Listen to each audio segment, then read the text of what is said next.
Bonjour et bienvenue dans ce nouvel épisode du Musée Confiné.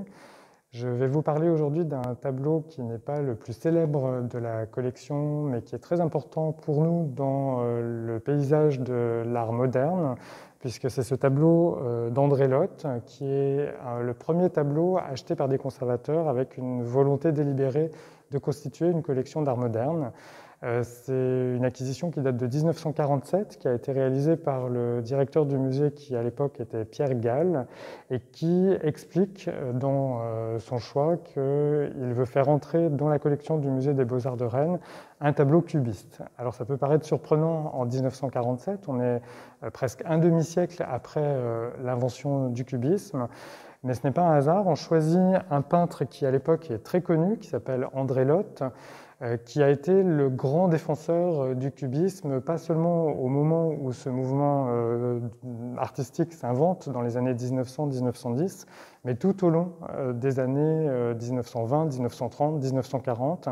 où André Lotte est absolument convaincu que ce mouvement cubiste est la solution pour régénérer la peinture, lui donner une dimension nouvelle, une dimension moderne, tout en restant fidèle à la tradition. C'est vraiment quelque chose qu'on voit très bien dans ce tableau qui s'appelle Le Village. On reconnaît assez facilement effectivement un village ici sur la gauche, on reconnaît une ligne d'horizon, une montagne au loin et puis une zone beaucoup plus liée à de la végétation sur la droite.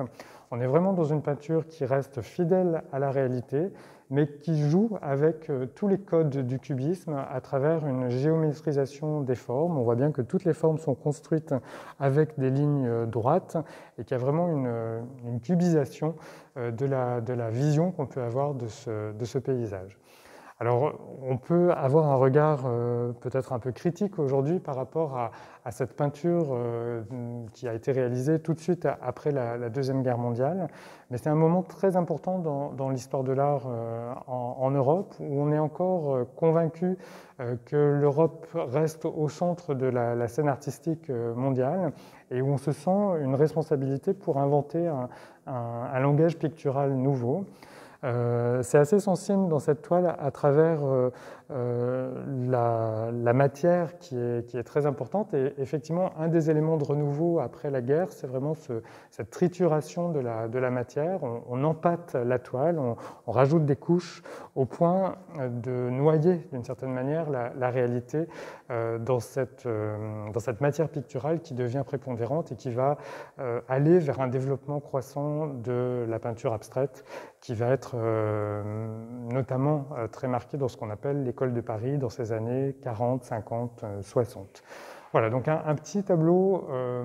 qui est très marquant pour l'histoire du Musée des Beaux-Arts de Rennes parce que c'est le premier de la collection moderne et qui marque un passage dans l'histoire de l'art du XXe siècle.